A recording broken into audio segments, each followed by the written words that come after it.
So I love reading books, and I love talking about reading books, so much so that my favorite series on this channel is called Reasons to Read, where I give you a reason to read. And I'm maybe 16 or 17 videos deep into this series at this point, but I'm just realizing I probably missed the most obvious reason. And that reason is, books are just freaking awesome. And you might be saying, yeah, duh, you like books. But what I really mean by that, and the realization I had is, yes, you can learn a lot from books, and they show you the world in a new way, and they help you understand yourself. All that is true, and more. But let's not forget that they're also just fun and cool and make you go, whoa. Like a great movie or a great song, and you're like, wow, that is sick, right? I studied movies in college, but I didn't get into it because of how impactful they could be. I got into it because the Battle of Helm's Deep was so awesome to me as a teenager that I wanted to make something like that. When I watched Jurassic Park, I was like, whoa, that dinosaur just ate that guy on the toilet. That's crazy. The spinning hallway sequence in Inception, bullet time in The Matrix, pretty much the entirety of the first Pirates of the Caribbean. Those are the moments that have you standing up and going, wow, that was freaking awesome. And yes, now that I hold a film degree and I've studied them and watched a lot more and I have the vocabulary for it, I can enjoy and appreciate less mainstream movies, and with the more mainstream stuff, I can better appreciate it, and I'm glad I have that education and that I can articulate myself better than I used to. But I fell in love with movies because they were amazing. And I fell in love with books the same way. When I was very young, reading the Magic Treehouse books, because those were sick. There were ninjas and dinosaurs again, and pirates. Oh, and mummies, right?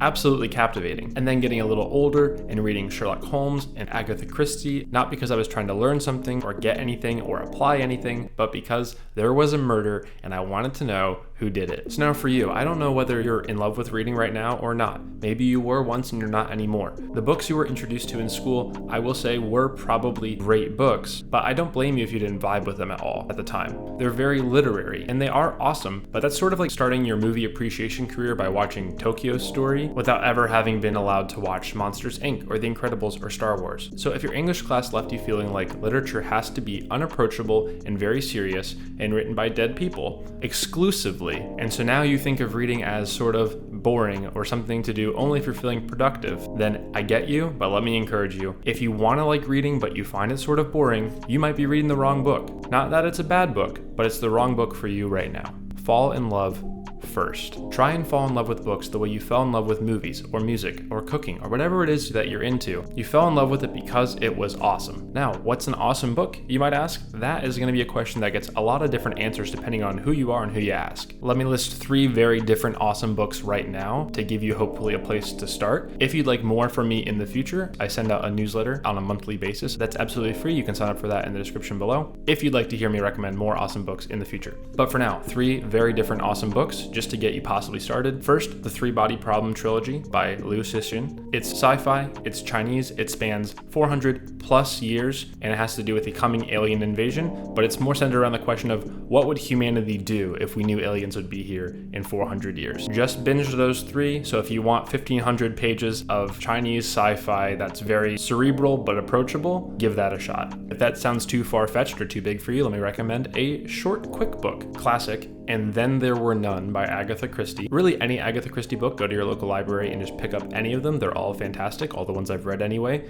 But And Then There Were None, there's a reason there have been so many spin-offs of this story. It is just so wild. There are 10 people on an island, and then one by one, they start to die.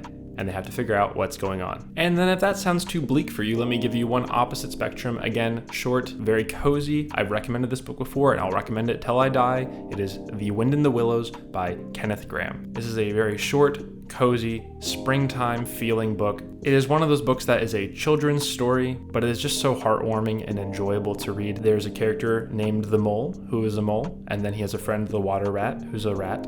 And then he has another friend named Mr. Toad, and then another friend named Mr. Badger, and they have adventures. But it's really, really, really good. Frankly, I can't say enough good things about this book. So, and then I'm looking at my notes, and I'm actually going to give you a bonus 4th one. If you are looking for nonfiction, one of my very favorite nonfiction books of all time is Endurance by Alfred Lansing. 1880s to like 1930s Antarctic exploration nonfiction is a very niche love of mine, so I could probably talk about that all day. But Endurance is the book that really kicked it off for me. If you only read one book in this genre, read this one. Ernest Shackleton, super cool explorer guy. He and his crew are headed south, and they're going to try and land in Antarctica and walk across it because I guess it was 1914 and they had nothing else to do. But before they even make it to land, their ship is stuck in the floating ice and then eventually gets crushed and sinks, and they have to just make it on the ice themselves for 18 months. And it's just a brilliant and true story of survival and brilliance and ingenuity and leadership, and I come back to it over and over again. Anyway, those were 4 books that I think are freaking awesome. Awesome will change depending on who you are. So if you start reading one of these books and you're 3 chapters in and you're like, this isn't that awesome, then please pivot. So that's your takeaway. Whether it's one of these 4 books or another book, find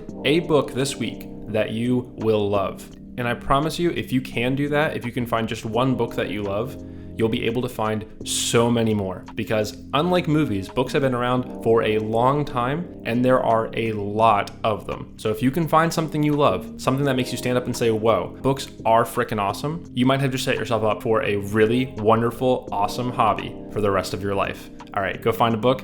And if you do, let me know in the comments what it was and share it with other people so that they can benefit from it as well. Thanks so much, and I'll see you guys next time.